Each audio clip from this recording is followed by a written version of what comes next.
Right, good morning. I only get to say good morning to you a few more times. I know, right? That's my feeling too. Like, I'm excited for summer, but it makes me sad, right? Not for the warmth of summer, but just for the break of summer. Anyway, before I forget, my mom is visiting today from Wisconsin, so she's keeping us company up here, staring at me closely from the corner. I was like, sorry you came for such happy topics today. I was like, serial killers in my first class, and then power and sexual coercion. So a nice light day, really. Yeah. So I wrote this up here, just a couple of things. We are like most definitely in the kind of like last home stretch at this point. So today we'll cover chapter 17. Bless you. Looking at power and sexual coercion on Wednesday. So I told my class before this, but I'm feeling like a sickness coming on for Wednesday. And it's like the kind of sickness that only Universal Studios can cure. I don't know. So, on Wednesday, it's my twins are turning 10 on Wednesday. And all they wanted was to skip school and go to Universal. I'm not gonna make out on that. Like my partner's like, I'll go without you if you don't want to miss. I'm like, I'm not gonna miss that. I don't like to miss anything. So I'm going to Universal on Wednesday. I'm not gonna lie to you. So we won't have class on Wednesday, which is fine because we actually still have one day for 17 and one day for 18. So we'll be just fine. So Wednesday, Monday, we'll cover chapter 18. And then Wednesday after that is our final, which is our third exam. So the third exam and the final are one and the same. I do have a little assignment for you. We've been up on Canvas for the whole time, but I want to talk about it. Rather than give you a cumulative final, I've always thought cumulative finals are mean and they're like the worst. And so I thought they were awful as a student, so I don't give them as an instructor. I probably should, but I'm not going to. So instead, what I have for you is a little closing assignment, which will count as like that cumulative element that we have to have. And so if we go to Canvas, I can show you what this is. It's basically, if you click on modules, it's right here under course documents. Right here, it says closing assignment under that second homework assignment here. And all it is asking you to kind of reflect back on everything that we've covered this semester and pick 5 things that you are able to kind of take away and apply to your life in some way. Now, I hope there's more than 5, but you're picking 5. And so the idea with this, and I do this in all my classes except one, is that you're going to come up with 5 specific ways that the content from this class could apply to your life. So let's say when we did the demonstration on condoms, you were like, I didn't know there were all these steps. I didn't know that I should check this and this, right? That could be one thing that you could take away and apply to your life in some way that might be helpful, right? So the goal with this is you're going to pick 5 kind of concepts or terms. And then you're going to give me the term, the definition, and then write like a paragraph or so about how you could apply it to your life. And it's worth 25 points, so 5 points for each one. It should be typed. You're going to turn it in here on Canvas. And I gave you a sample one, I believe. Let me just double check. If not, I will upload it. I didn't. So I'll give you a sample one of what that will look like. But instead of like a full paper, it's more that you're just following the format. It's 5 separate ideas, different terms, and you're just going to submit it here on Canvas. So I'll post a sample of that on here from my intro psych class so you can see what that looks like. But otherwise, the final will just be a third exam on everything since the last test. It'll be on Canvas like always. You can use your notes in book like always. And during finals week, we won't have a required meeting, but I will be here if you want to come and check in on anything with your grade. It's also a really good idea to start checking Canvas now. Just make sure everything looks correct, right? Like if you're missing something or something's wrong. I once put like 39 instead of 93. It still sticks with me. It's been years and I still remember it. So like if anything looks wrong, let me know now. It's really easy for me to fix it now versus when I submit final grades, I have to like go get signatures and it's kind of a pain. If something's wrong, just let me know. We'll fix it. Was there a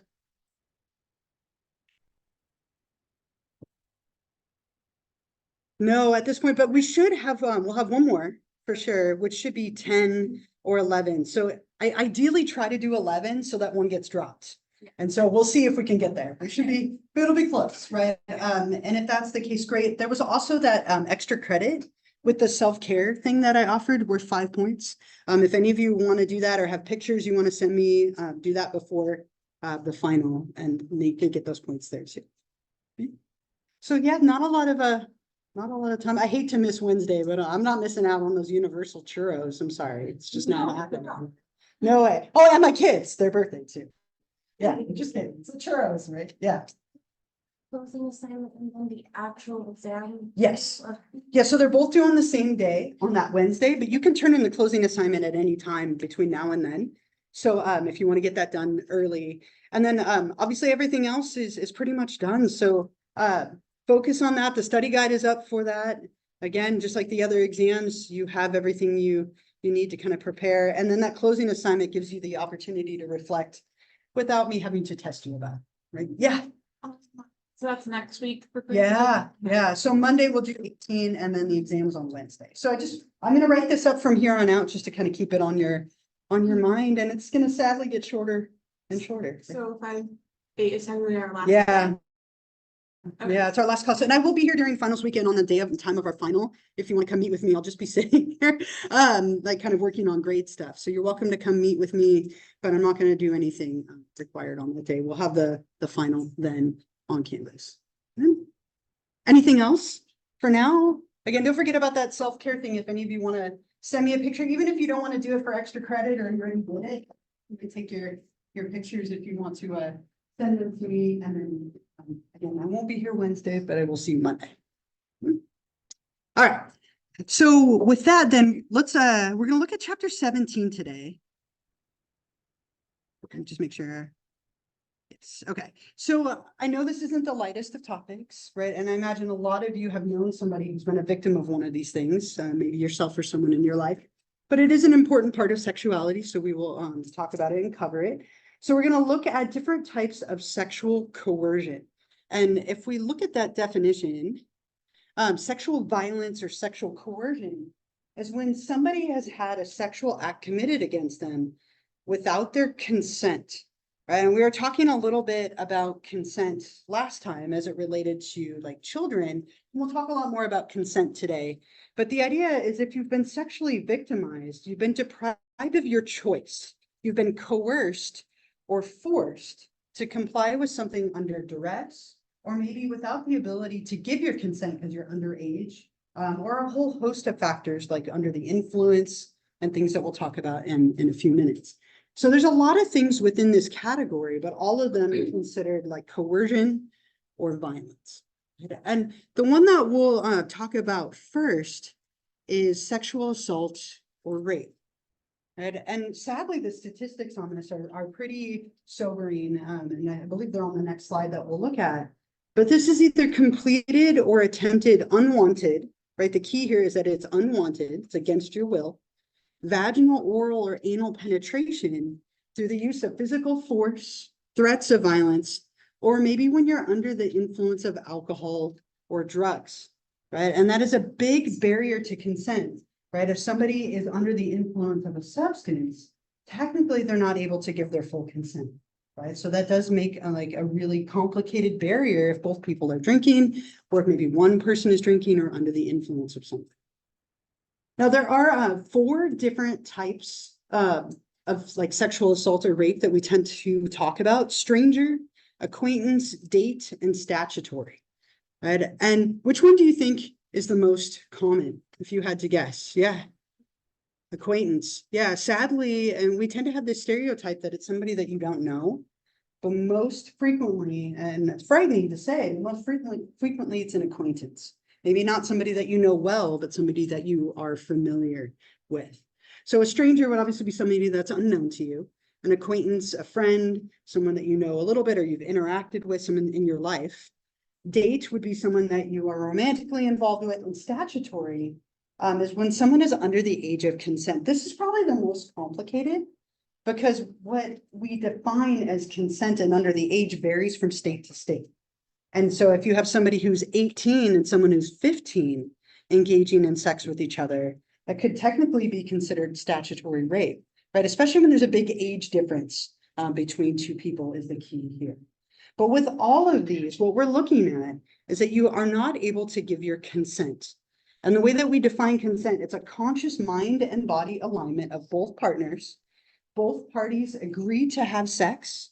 Both parties have a willingness or excitement and like a verbal and nonverbal agreement, right? And so this should be something that's very obvious. And I have a video I want to show you. And it's the same woman who talked about fetishes last time, Lacey Green. I think it's a little uncomfortable to watch just because it's a little like cringy at times, but I think it's so important. She shows you kind of signs of what consent can look like verbally and non-verbally. That's the only part that's uncomfortable. It's a little awkward to watch, but I think it's really helpful. She goes over like what consent looks like or doesn't look like, and then what are some barriers to consent, which we can talk about afterward. All right, so I'll play this for you. Shows you what consent looks like and doesn't look like, because I think that's a really important element of consent. Bring this back up here so you can see. So I wrote this up here, like she mentioned, and then a few others. There are some like barriers to consent, as we've been talking about, right? So in California, the age of consent is 18, right? You're considered an adult at 18. So anything under that, you wouldn't be able to technically give consent.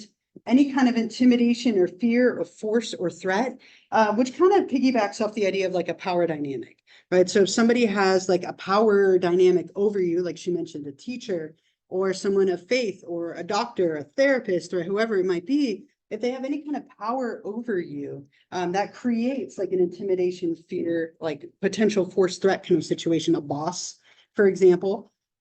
If someone's under the influence of any kind of alcohol or drugs, and obviously, if they're not conscious enough to respond to you, that would also, be up here as well. So there are a lot of barriers to consent. And the idea here is that somebody has not been able to give consent for whatever reason. Okay. And again, the most common by far being number 2, which is somebody that is unfortunately known to you. Any questions, thoughts, comments, anything so far? My God, I thought you raised your hand. No, That's a lot. All right. So difficult to obtain like statistics on prevalence, and statistics are always old. These definitely need to be like updated. I think your book now has it at 2019, like pre-COVID. But it's really hard to get statistics about rape. Why do you think that would be the case? Why would it be difficult? Yeah. Yeah, right. Don't talk about it. Don't report it, right? For whatever reason, right? There's a lot of reasons somebody might not report it. But it sadly is something that has a very high prevalence. And most frequently it's young women, right? Between the ages of 16 to 24 is the most common like age group. And the most common perpetrator of rape tends to be men, right? So the most common, this doesn't mean that men can't be raped. And that women can't be the perpetrator, right? But most commonly what we see is that it's men, someone that you know, and the victims tend to be younger women, right? And it's much more about domination, control, and power most of the time, from what we know statistically, than it is about sex itself, right? So that tends to be kind of the main force there.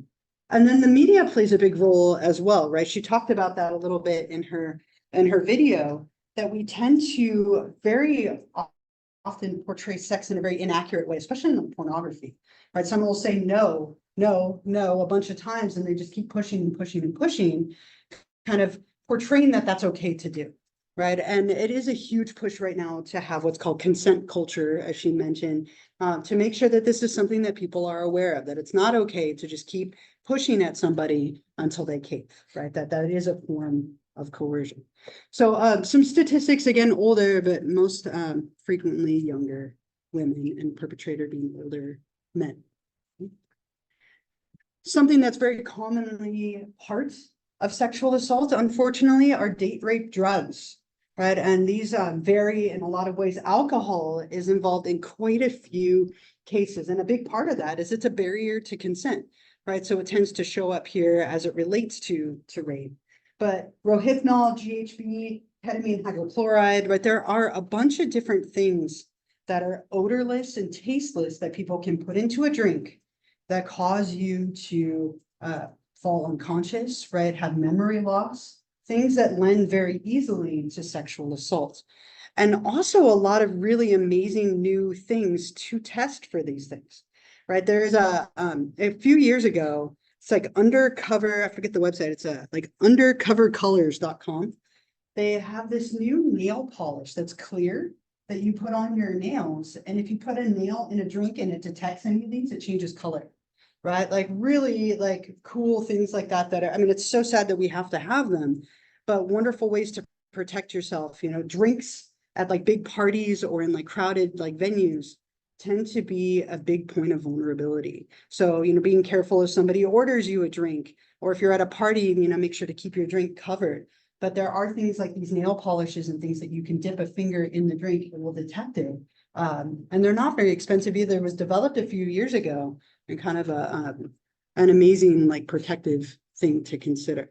So unfortunately, these tend to be a big part of like sexual assault just because of the way that they work, right? Causing you to become sleepy, to lose consciousness, and to have memory loss. Sadly, like really tend to be part of it. People who've been a victim of rape or sexual assault of any kind tend to often develop what's called RTS, or rape trauma syndrome. This is kind of related very closely to PTSD, right? It's kind of like a very specific form of PTSD related to sexual violence, where people go through kind of like a two-stage response to what happened to them. The first is kind of like the acute response, and then the second is a long-term reorganization that can take place. So if somebody's deprived of their consent and have something like this happen, they tend to go through like an initial stage of like shock or fear or anger, kind of those like very immediate emotional response. And then there's a long-term reorganization that can take place. This is something that can profoundly affect somebody's like sexuality for the rest of their life, right? Especially depending on when it happens to them. But they might not feel comfortable engaging in sex with a partner, right? Or only certain things might be triggers for them. We also sometimes see a pattern where children who've been a victim of sexual violence might have what's called traumatic sexualization, where they engage in like inappropriate sex play, or like are overly sexual. It's typically a big red flag. As a therapist or as a teacher, if you see a child being overtly sexual, it's often like a red flag that maybe there's been something like this in the house or some kind of inappropriate thing that has happened. So if somebody is a victim of one of these things, you know, being really supportive and being there for them is important, right? Not blaming them, right? Just listening to them, being supportive of them. The worst thing you can do is blame them or like have judgment, right? So trying to be supportive, going to therapy, working through these things can be huge for kind of that reorganization piece.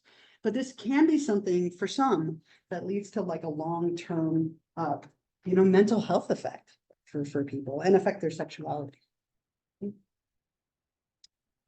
Before I move on, any like other thoughts, questions, comments, anything? Yeah, I guess I just want to be kind of vulnerable. sure.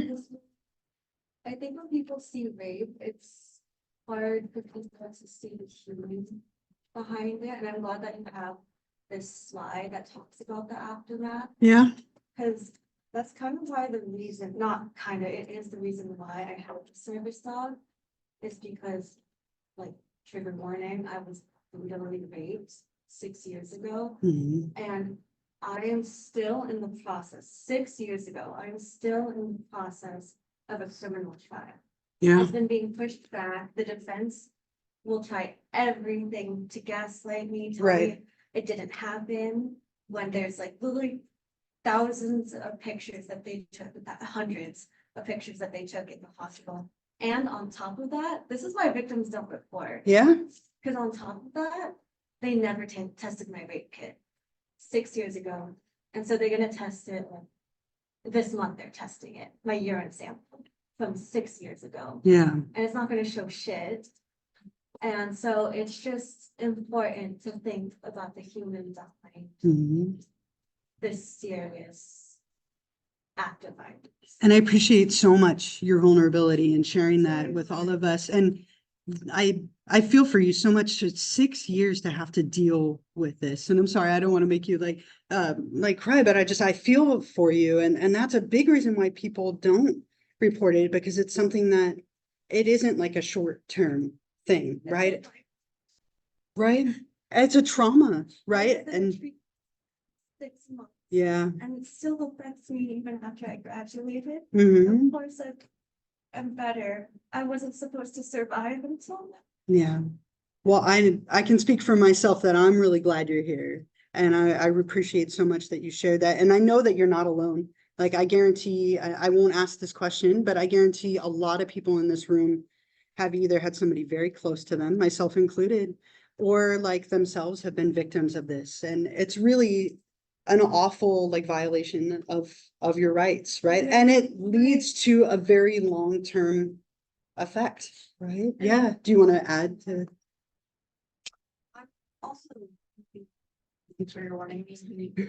Thank you, right? I was kidnapped by an adult and taken. I was taken to Utah, whatever. And I went through something very, very similar. And I never got justice because my parents didn't press charges. Yeah. And so they didn't do anything. They decided that the Utah police specifically, and also because it was 2 states away, they decided it would basically be too much of a hassle to press charges. And you know, that person who took me was an adult and knew I was a minor and had sexual intercourse with me. Yes, I consented, but obviously I was 14. Yeah. You know, I can't consent to somebody who's like 23. Yeah. You know, and who groomed me into going 2 states away. And so it's just, it's ridiculous how difficult it is to get justice and to even have people understand your mental health. I have a severe phobia of men. Yeah. I'm genuinely terrified of men. I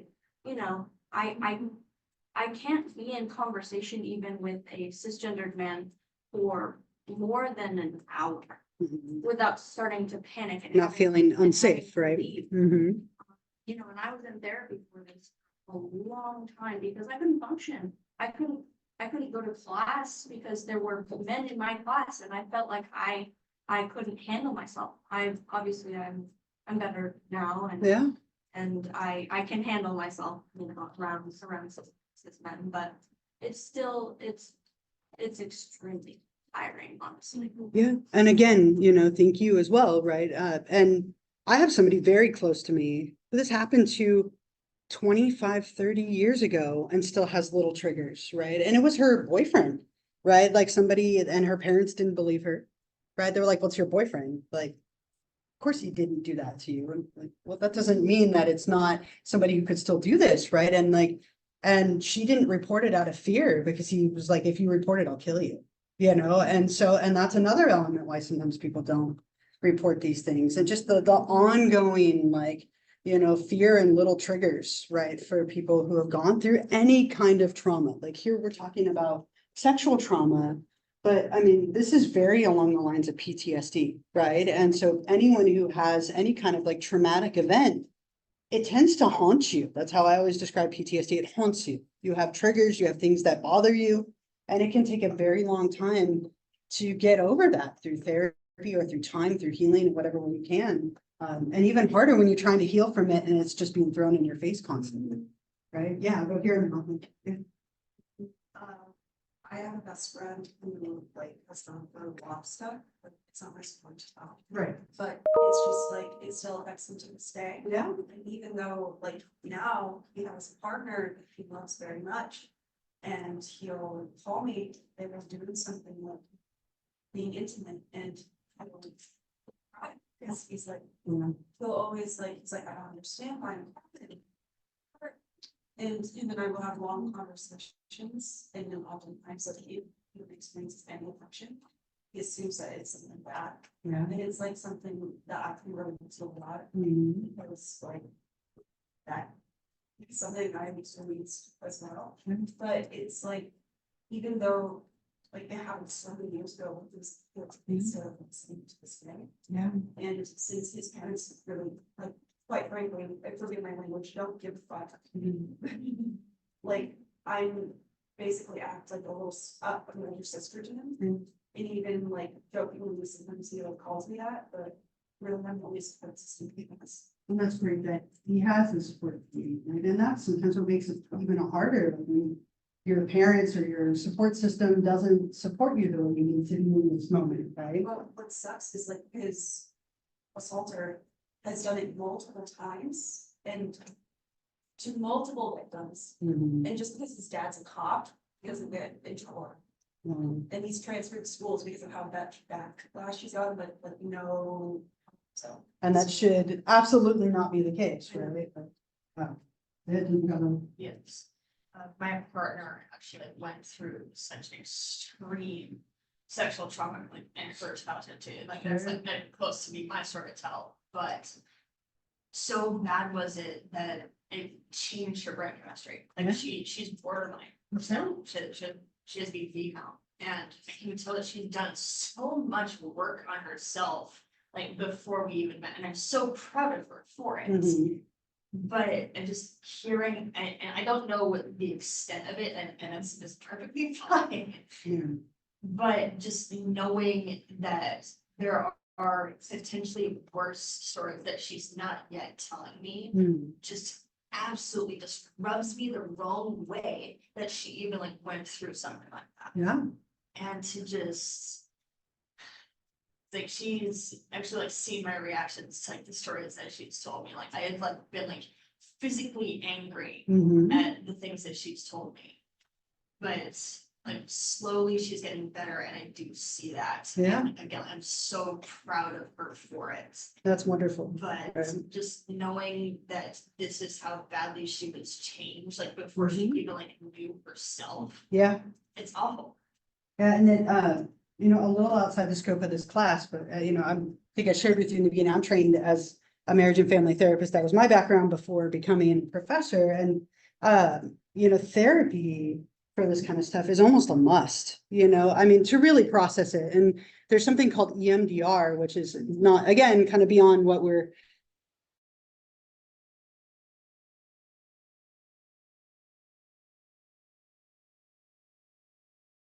covering here, but I'm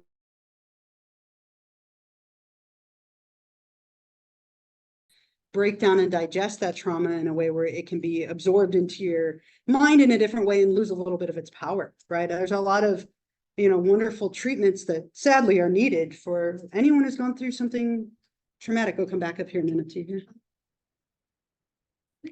About EMDR is be very careful because there are some people who say like, I do EMDR. Sure. Yeah, you want someone who's very well trained in it, right?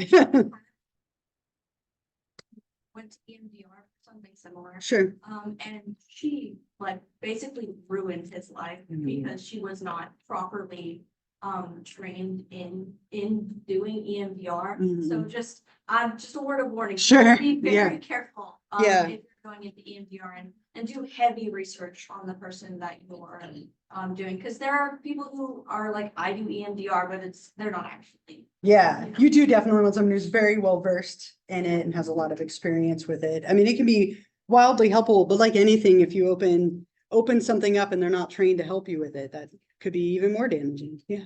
Did you have a thought too? Did you? Oh, yeah, I did. I went through EMDR. It's the worst thing ever. Yeah. But it actually really helped me, but my therapist was amazing. Yeah. Because in the treatment center I was the only person that was qualified for EMDR because there's so many, like, I guess, I don't even know criteria. Yeah. Hoops you have to jump through Exactly, to. and it's not No. with any kind Right. and it can severely harm someone if it's not right for them, because you're basically facing Yeah. the worst part of your life over and over and over until it Until it loses its power. exactly. Yeah. And so it's not, and I love that you said it was like the worst, but it was really helpful, right? Exactly. Because you have to have it, it's almost like you have to also open it all up before it was is. in a treatment, Yeah. So I had support Right. in the like between sessions, because I had sessions at week Sure. with UPR. So I had a group and so I could process it. And so I guess, yeah, like in a treatment center with a trustworthy therapist who knows what she's doing. Yeah. Best. And I also wanted to touch on another thing is I believe the best way to support survivors is to believe them. Mhm. That is what I truly believe, because throughout my entire journey, I've had so many people not believe me. And it is the most damaging thing, Sure. or they tell me what I should have done. Victim blaming is the worst thing you could do to a survivor. Mhm. Like, you do not ask what they were wearing. You do not ask, you do not tell them you should have gone to the police. Right. You were not in the ring. Mhm. That is what my martial arts instructor said, like, do not listen to anyone who wasn't in the ring. Yeah. Just believing and listening Supporting. unconditionally. I don't know if this is like too political, but also like voting for laws that support survivors. Sure. I think that's the best, because even though what happened to me was so terrible, he was charged with like 4 different things, and like the bail was set to like $200,000. He posted it, so he's out there in the real world. So like rich people can get away with it, and it's so unfortunate. It's just like the system is meant to just like help rapists. And I think it's up to us, like our generation, to fight that. Yeah, and I think each generation feels like it gets a little bit better with like fighting that. It Or always at least we does. hope so, right? I lose hope a lot because I'm like, my little case is gonna. But I just wanna hope that me sharing my voice and like fighting is gonna do something, but it's really hard. Yeah. I feel so insignificant. I just hope, and that's why I wanna become a therapist. That's why I'm going to grad school. The fact I'm going to grad school this year after not thinking I would make it to 2024 is Mhm. insane. So I Right. hope I can- And you will make a difference for people who, you know, who have gone through that stuff. You'll be there as a support for them. So, that's Mhm. nice. I don't want anyone to feel alone, because no one deserves to feel alone. For sure. Yeah, you had anything. How do you verify someone who's like certified in EMDR? Like, how do you even do the research into that? If you Google any therapist, like if you're going to consider going to a therapist, right, you can look them up online and see their professional like background and training. You can also ask them, you know, typically if they've been trained, they have certificates in it. And you can, whenever you go to a new therapist period, you can always, you know, what's your training, what's your background, what do you specialize in? How do you approach therapy, right? Because everybody's going to be different. So you can look them up obviously online. And you could also ask them, and typically they'll tell you, you know, what their background is and how often they've done it, how trained they are, and how they like EMDR certified. And you want those things, obviously. Yeah. To me, it's super important, but I personally think what's very important is to acknowledge how outside sources can honestly like really make the situation like bigger, because like I can personally say as a child, but when I was like in a relationship with my boyfriend, like he would pressure me to do something I wanted to do. And I would tell my friends, because I couldn't honestly tell my parents, because I wasn't supposed to be in a relationship anyway. Right. And they would be like, oh, that's fine. Like, yeah, that's normal. You're supposed to do that. And obviously we were kids, so I'm not gonna blame them for that. But there have been multiple situations where people will encourage it because it's like, oh, this person's this person's that, you should do it. And even with like my best friend, there was a horrible situation that happened last year that I was the only one who saw what was wrong with it. His friends were saying it was a good situation because it involved drugs. And it's just like, I feel like people often blame the victim, being like, oh, they should have. But it's like, how can you know better if somebody else is telling you that this stuff is okay, or that basically pressuring you to see that it's okay? Like, I mean, there have been most of the situations where I have to say myself, because like, I would be pressured and then they would say, oh, approve. But Yeah, the people around you, whether they're friends, family, whoever you're surrounded with, I mean, they can play a huge role in our life, right? In protective ways and in harmful ways.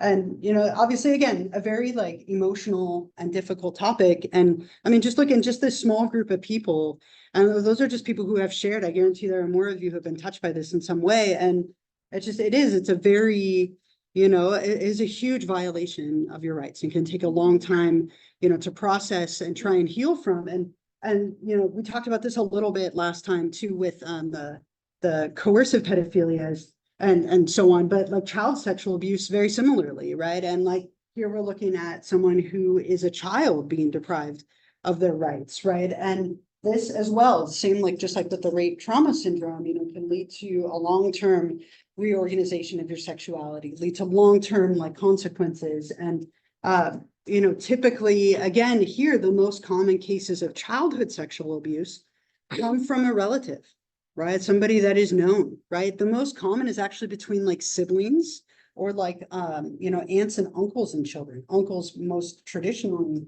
But we see a lot of like what would be considered like incestual child sexual abuse, being by far the most common. And then like similar outcomes, right, as we see with like sexual assault. Yeah. I think there is a lot of talk about the mental ramifications. I actually don't usually hear about the physical ramifications, not just from say the assault, but after what happened to me, I developed like major TMJ pain, and major lockjaw because I was constantly like grinding my teeth and like Clenching. I had my teeth clenched literally all the time, and my dentist was like, "Wow, this is really bad for you. Sure. You cannot keep doing this because you're." I mean, my teeth are fine now. I've broken the habit with a bunch of different like stuff, like a night guard while I'm sleeping. Yeah. But also I struggle with like IBS. My tummy hurts all Stomach the time. problems. Yeah. And so all of those are a direct result Yeah. of what happened to me, because IBS can be largely like emotional Very. for a lot of people. Very. Yeah. And IBS is a diagnosis that a lot of people get, especially people with like anxiety and stuff like that. But yeah, I don't hear much about like the physical stuff that you can go through after. That doesn't have to do directly with the assault. Right. And that's another really huge type of therapy, somatic therapy, where you're targeting, soma means body, right? You're targeting the body. It's very common when people experience trauma, again, of any kind, that there's a lot of like psychosomatic responses where you get headaches and TMJ and stomach aches and high blood pressure and things that can very much physically affect you from the psychological trauma. Like our minds and bodies are so intertwined, right? That anything that happens to one affects the other. Right. And it's very common to see that with trauma of any kind. Sadly, that it affects us physically and emotionally. Sexual harassment is another kind of of coercion, right? And this is when you have any kind of unwanted sexual advances or requests for favors. It could be verbal or physical conduct in like the workplace or in academic setting, even like anywhere that you are working or like in school at. Kind of two main types here. There's quid pro quo and hostile environment. Like quid pro quo, it's hard to say that 5 times fast, right? Is it any kind of like unwanted sexual advances? Like if you give me this, I'll give you this, right? Like this for that, right? And that's what quid pro quo essentially means. So if you perform like favors, right, I will give you that promotion that you've been wanting. Right? Or I'll treat you better at work, or I'll give you the grade that you've been wanting, right? If it's a professor in a class. Versus hostile environment is making the workplace or academic environment like uncomfortable by the things you say and do, right? And so it can be either, it can be both, but this is again another form of like coercion. It's often against your will, and it's making somewhere that should be a safe environment for you kind of unsafe. And I found I have a little video of this. It's like an animated thing that they showed us years ago, and there are dogs in it. I'm not sure why they're dogs. I think they just like made it that way to make it feel softer. But it shows some examples of this and what it can look like in like a workplace environment. So I'll play it for you, and then we can talk a little bit more. In that video, it's very much like the hostile environment type of harassment, right? Where, somebody viewing things on their computer makes you uncomfortable, or the comments that they're saying or the way that they're saying things. Obviously whistling is a very obvious one, but there isn't really much of this in there, but definitely more here. It's interesting. We watched this video, it was like 5 years ago in a training session here. And like my instant reaction was more, I was annoyed by the way they portrayed her, to be honest, right? They made her a Karen. Right, her name's Karen, which I thought was kind of like already kind of like adding like a level of something. And then they made her very like prudish, right? And like those are things that she shouldn't have had to endure. They made her life uncomfortable in some way. The whole idea with this is that it makes your life uncomfortable, right? And you shouldn't have to sit there with that kind of environment. whether it's at work or in like an academic setting, you know, all the things happening around her made her uncomfortable, right? And she shouldn't have to deal with that at work. Yeah, She didn't stick up for herself at all. not once, right? Yeah, which She is just took difficult it to do clear up and sometimes. said like, hey, you are supposed to be, Yeah, and then that was it. yeah, She didn't at all make it like apparent that it was a problem, mhm, which may make it persistent in the Sure. future. yeah. And And that's, also there was no one else sticking up for her either. I Yeah. saw someone harassing one of my coworkers, I'd step in. mhm, Like, for example, at my workplace once, I have this one coworker, Patty, and this guy was kind of giving her a weird look. So like when he walked in the door, I kind of let my coworker pass me and I kind of got between them. And then basically just started the interaction from there for my coworker go about her business. She's got deliveries to make. She's a delivery driver. But like, I think it's important that you stick up for your coworkers and your associates. Sure. If you see harassment going on. yeah, I love That you that. step in, that you make sure they feel like they're not alone or vulnerable. Yeah, right. If you, and I think if we all look out for each other as best we can across the board, right, that's great, right? And I think what makes this so tricky is every single person has a different line, right? Like every single person has something different that they're comfortable with or uncomfortable with, right? So example from my life, right? When I was 18, I worked at Yosemite National Park for the summer. One of my favorite jobs because I got to like, I was in the park all summer. It was so much fun. And I just worked flipping hamburgers at a little hamburger like stand, right? And I don't even think it's like a taco stand now, but it was hamburgers at the time. And my boss was like the biggest pervert, like total stereotypical, like biggest pervert is this heavy, overweight, balding, like mid-40s guy, right? Just to give you a picture. And like, it never bothered me. I thought it was fun, right? Like he would make jokes all the time of like, why don't you get in there between the buns and the lettuce? And like, you're gonna need a bigger bun. It's way too small. Like to me, I have a good sense of humor. He was barking at the wrong tree in every possible way. And I didn't care. Like I thought it was funny. And there were other people that I worked with who didn't find it fun, right? And that's where it's not okay. Like to me, I didn't care. Like I would laugh and move on with my day, right? I wasn't threatened by him, but there were a couple of people who were, they reported him and he was let go, right? But they did ask him a couple of times first to stop, which isn't always the easiest thing to do. You might not feel safe asking. If this person holds a power dynamic over you, like if they're your boss, for example, they could have you fired, right? If you report them or complain.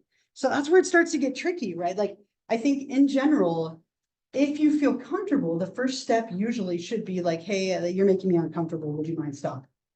If you feel safe and comfortable doing them, right? But sometimes if you don't, right, or they're your boss or you feel physically threatened, you might have to go beyond them or report it in another way. What they did in my instance is like a group of people that were uncomfortable got together and went together to file a report and they felt safer doing them. But it can be a really tricky thing to handle. I imagine a lot of you, one story that I hear a lot from my students is like people who work as like waiters or waitresses or work in like food industry or retail, you're nodding, right? That there's a lot of this that is almost just considered normal, right? Especially if you're like a waiter or waitress and so on, like that it's almost expected that you have to deal with this. And that shouldn't be the case, but it like there's a lot of cultural stuff with this too. Yeah. Like I know for like, not only work, but even like classes. Mhm. because, Like I major in theater, there was that whole stuff that happened last year, Title IX stuff. Mhm. And what sucked really, like, a lot of victims, it took them a while to get their stories across. Because I'm not gonna be names, but one of the people in there would just be like, oh, it's part of the job, like, Right. oh, it happened on stage, it was just a little mistake.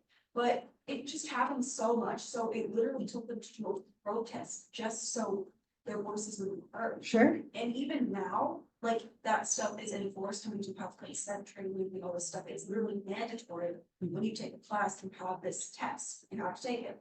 If you get it wrong, well, you can't take the class. Mhm. But what sucks, even though we have that stuff, it is enforced, but not to the degree it should be. Sure. Because there are still cases that happen. There have still been people touching people. There are still been people doing bad stuff, and they say, "Oh, I was acting. I didn't know that." And that happens a lot in industry too. But the only thing that I feel like can work now, this, of course, you don't want to come up to, some people are scared to get on scrutiny. Yeah. Because then they'll be deemed an asshole or difficult to work with. Sure. But the only thing that we have been doing is spreading this stuff around and immediately like acting on it, because that's what we need to do, because frankly, that's all that's working.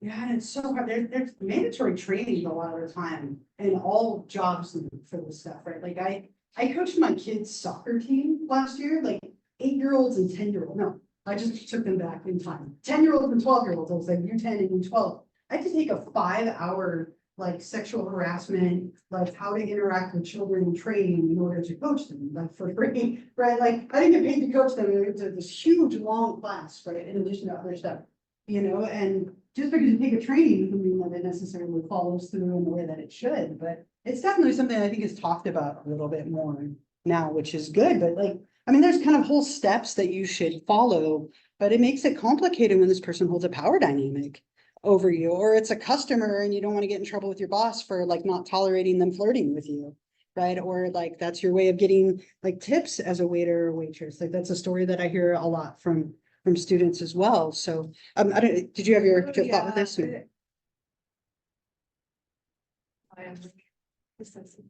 But, I just wanted to point out that, because someone pointed out that, oh, the dog didn't like speak up, and I'm like. Yeah. It's not easy. It's not always easy, It's no. not.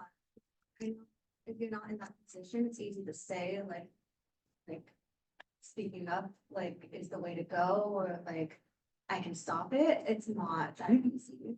Yeah. And like, there's so many factors that come into play, like fear of losing your job, fear of changing the work dynamic, fear of your coworkers like going against you or not believing you. Right. So it's just so difficult when like your financial stability is Yeah. the work environment, somewhere where you frequent. I Right. just wanted to speak up. Yeah, and it can be really challenging, right? I think if you feel comfortable, I mean, because sometimes people just are so oblivious and don't know they're doing it. But that's not always the case either, right? Like, so I think if it's something where you're comfortable, that's a great first step. But there are oftentimes factors that can make it really impossible to do that. Yeah. Is that more often than not, it could also be the boss itself that may be worse with the other workers. So it's like, yeah, you're more likely to not get bullied, or Right. you know, you may be told to keep quiet about it, and you just get that fear, like if you tell anyone else Yeah. outside of work, or any other people going to actually believe you, or Right. are those people gonna take it to the company itself? Yeah. And are you gonna, like, is it gonna get revealed you actually said something? Yeah. Yeah, it makes it complicated, right? Especially if it's the boss. We had a incident in graduate school where one of our professors like forced us to do like what we all as a cohort, there were 12 of us, what we all deemed to be really inappropriate. And we had to go as a group of 12 for our safety because it was a professor. We were like, we aren't comfortable with this, but we felt like if we went individually, like our grades, our ability, like our standing in the community, like in a small community, you don't want to like go against somebody that's very like prominent, right? There can be harsh like elements to this for sure. You have some. With restaurants, it's pretty crazy. It's like, when I work at specifically, we don't send tips, it's 20% gratuitous, so it's like super, it's even when you drop a house. Sure. So when it comes to like people actually giving you cash, they're not supposed to do that. They're not supposed to always put cash like on the bill. Like they're not supposed to put something before taking to receipt. But they can like slip the cash and it's fine. So we have this one regular who's like super good. It's a high-end place, and he's a big spender. He comes in with like 2 different girls like the rest of the time. And like I saw him, remembered him, and I was like, oh my god, hey. And then there's, I don't know, making like flirty comments at me. You're so pretty. We have like a painting of like this like Renaissance woman. He's like, oh, she looks just like you. I'm like, thank you. And I'm like sitting there uncomfortable. He's like the last one to leave, so we're all staying away from the leave. As he leaves, he hands each of us $50 cash.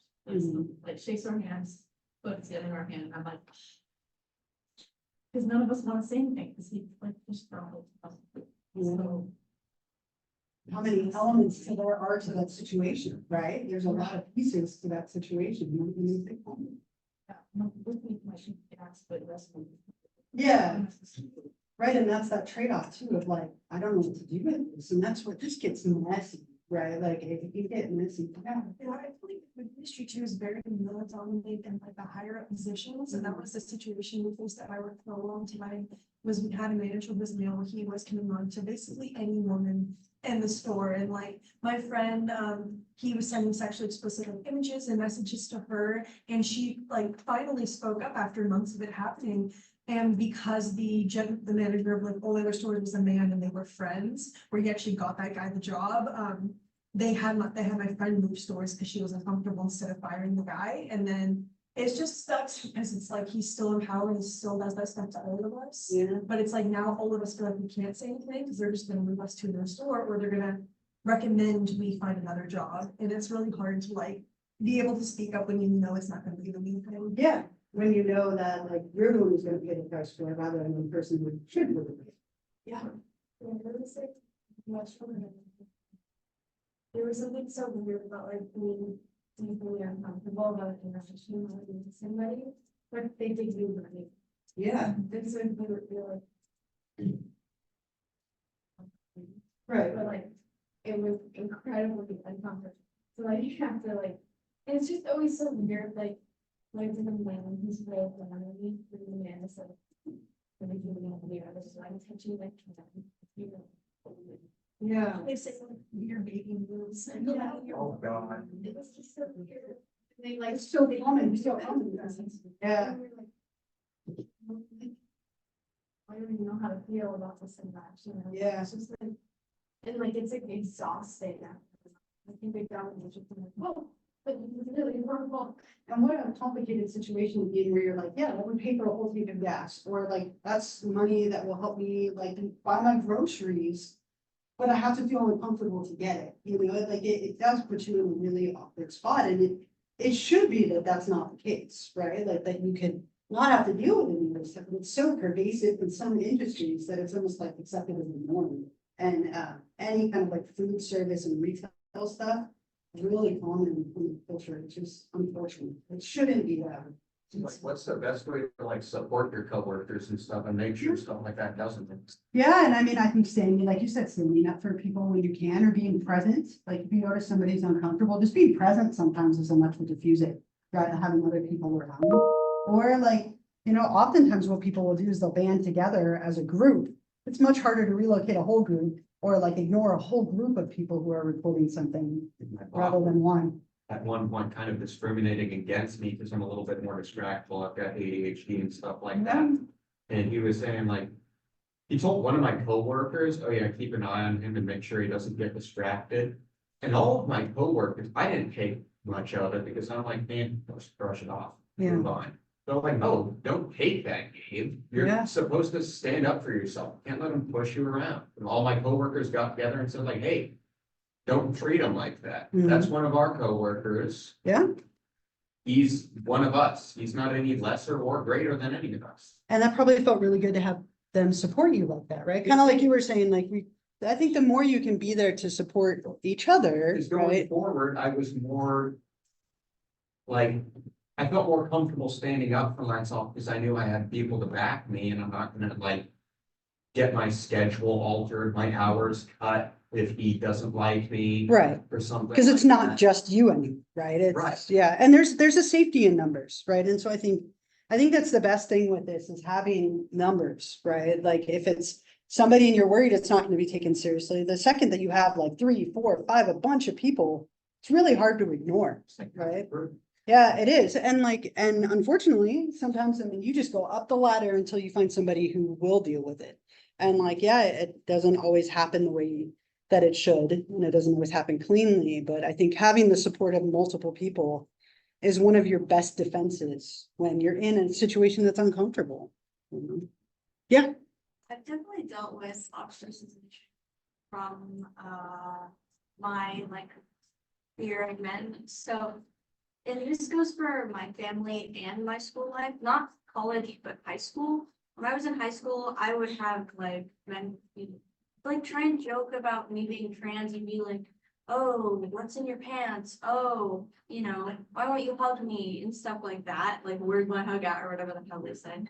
And I would always be like, no, I don't want to touch you. I don't want to wrestle. I don't want to. Mhm. And I would always have people like spread rumors that I'm no fun and I'm not good to be around and whatever. And these rumors always came from that. And with my family, after I got kidnapped, I was like, I didn't want to hug my dad. I was not going to hug him.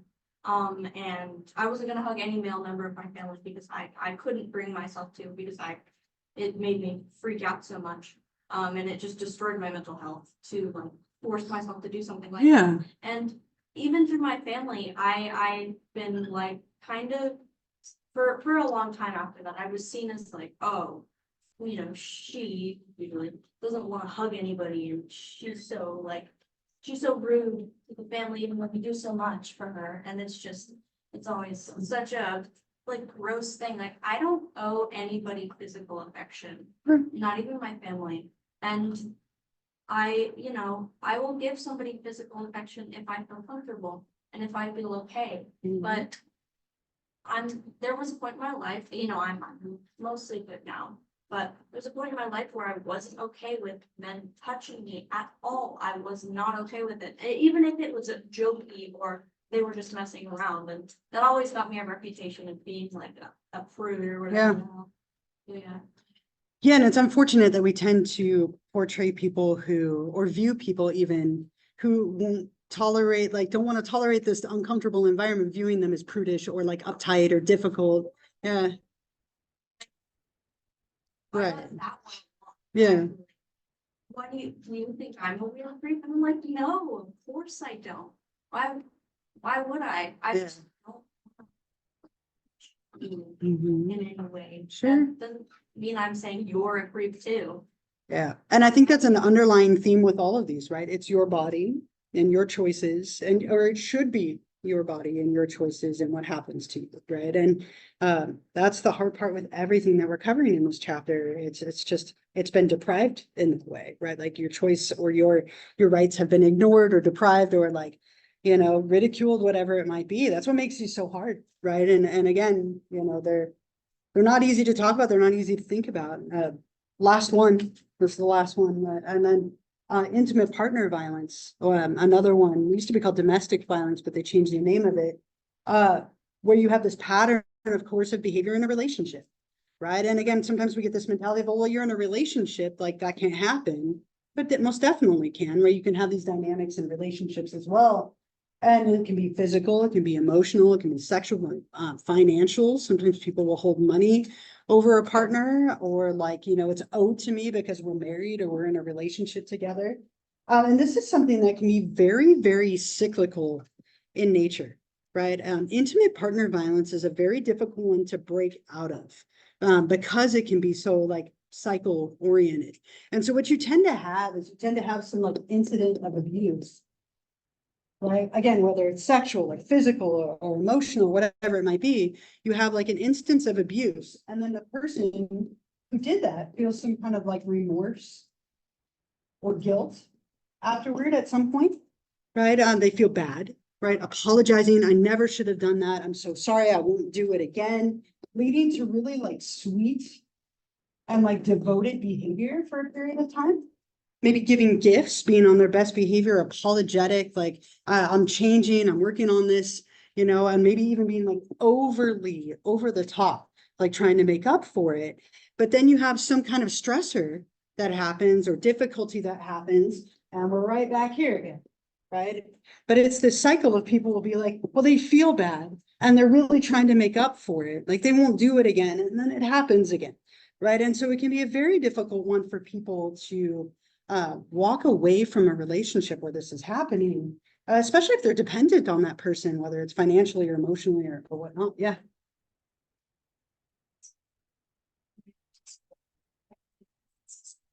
And it was during like COVID, and I explicitly told, because we were friends before we ever had a relationship. And I explicitly told him, I said, I'm leaving to marriage, let's just be like, well, Sure. I'm fine with whatever anybody else does, it's just what I do for myself. Mhm. And he was not okay with that. And he would always like try to engage in sexual stuff. Say, oh, and I make crude jokes a lot, but that doesn't mean I'm gonna open my lips with something. I'm just, yeah. And we were just talking all sweet, and then all of a sudden, because he said he was going to the military, he said, well, I don't wanna die a virgin.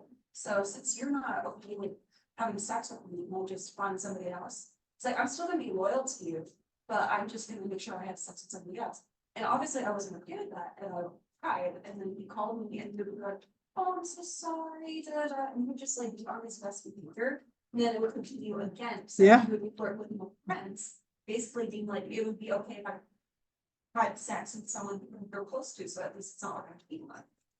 And then obviously I was not okay with that. Right. So when I started telling. That seems strange logic there. I don't know. I'm like, I think that would make it a million times worse, but anyway. And he would obviously be like, so, oh, I'm sad because my parents are fighting and I don't really want to go to the military. It was basically like making me feel bad. Sure. So when I ended the relationship, like I tried to distance myself and he would call my friends, he'd be like, oh, I miss my thing. I want my thing back. And then I broke up with him and he would basically like go around telling people, being like, he's like, I tried everything I could with her. I tried everything. And like, it just became a thing. So when we got back to school, people speaking about a relationship.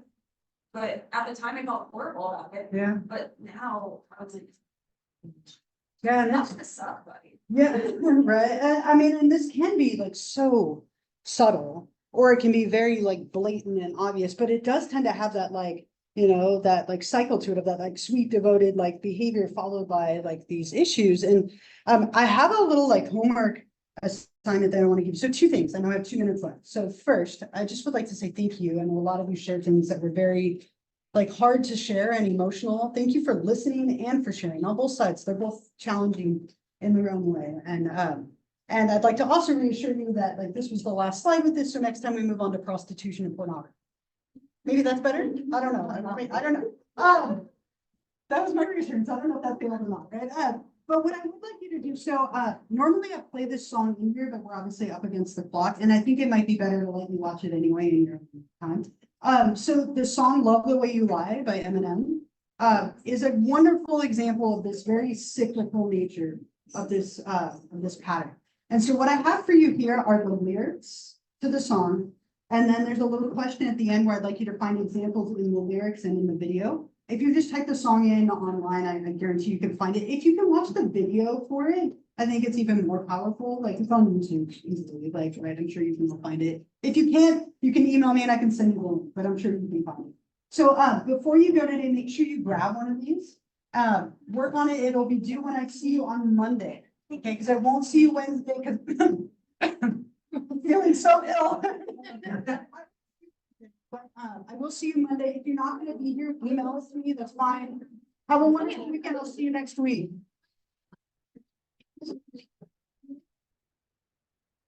I don't-